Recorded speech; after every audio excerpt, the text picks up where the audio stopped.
The only way that I can describe Mutabar is that she's a force of nature. She's never been one to worry or limit her speech because of the potential consequences. And this, boldness comes from her confidence. What she is doing, it is right. I think she was like a real shining light to people around her, that people drew strength and courage from her presence, and that in Uzbekistan is such a rare thing.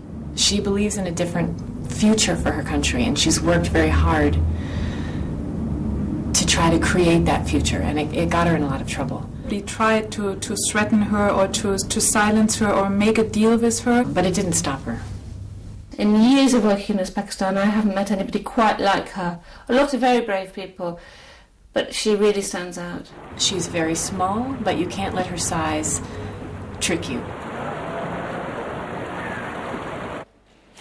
Ladies and gentlemen, on the 20th of November 2008, during a ceremony held in the Museum of l'Arena in Geneva, Mutabar Tadjibayeva from Uzbekistan received the Martin Ennals Award for Human Rights Defenders from a jury composed of 10 international human rights organizations.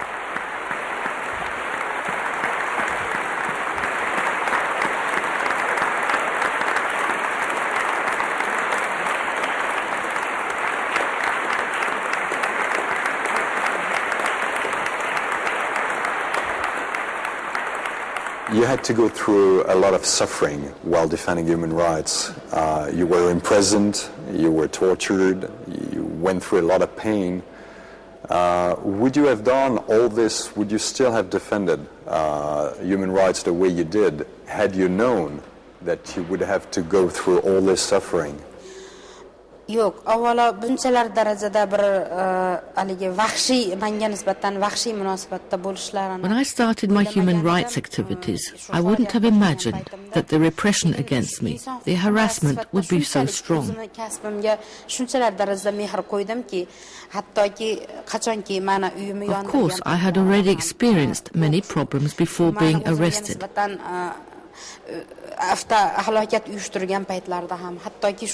They tried everything against me. They used prostitutes to beat me. They had a group of men kidnap me and harass me. But that didn't stop me from continuing my work, as I kept believing in what I was doing. I couldn't surrender. Even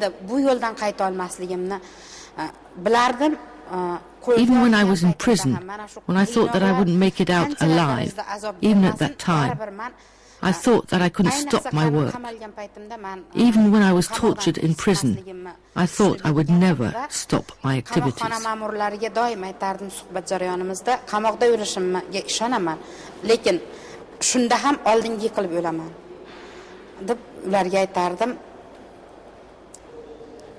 We do focus on the person who has shown tremendous courage, innovation, who has not been pressurized into silence, and by doing so we hope to show to the world that there are very normal, courageous people.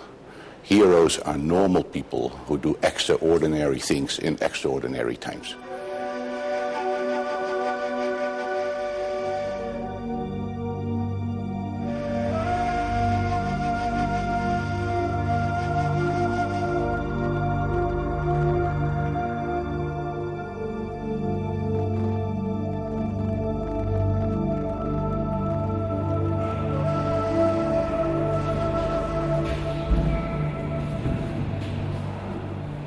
Я, да, моего ареста читала это поэт Ахунджан Хакимова. Это «Спящий лево не трогайте в клетке». Потом вот эта книга я читала, вот это стихотворение совсем другой мне дали это энергию. Не забудьте, мы в клетке, но все равно они от нас пугаются. Когда меня изолятор закрывали, всегда один экземпляр от этих стихотворений в моем кармане был. Когда они меня обыск сделали, всегда они нашли вот это стихотворение, чтобы их это психологическое давление сделать.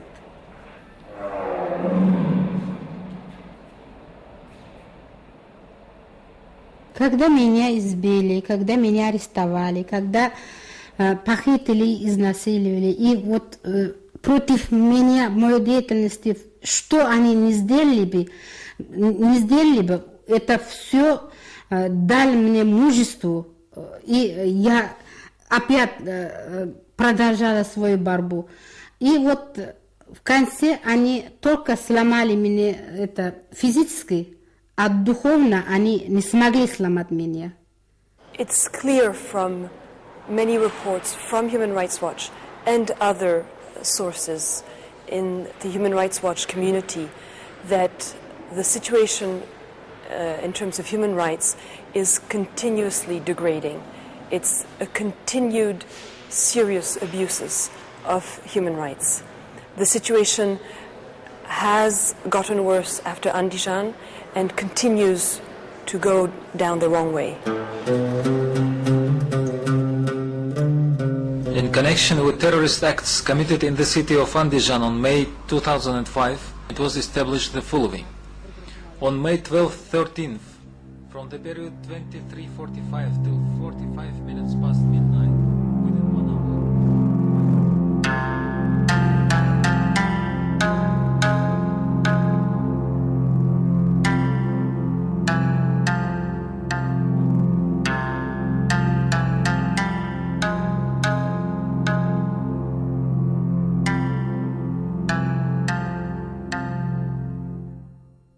About 260 armed terrorists in 13 groups attacked the division. The Andijan demonstration began in the winter of 2004. Some local businessmen, 23 of them, had been arrested and they were charged and going on trial.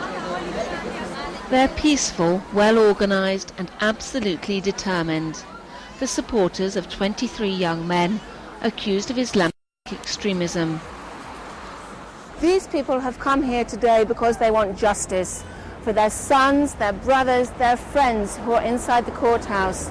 I had the chance to speak to the prosecutor who demanded 6 years of imprisonment, and the prosecutor answered me.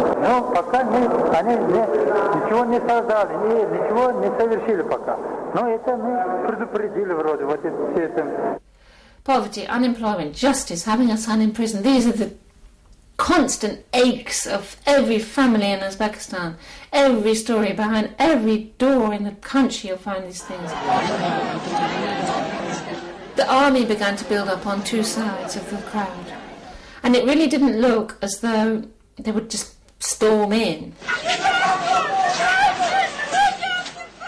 I was convinced, as I was standing on the place in Andijan, that never a government is going to use incriminated force against thousands of people which were on the place.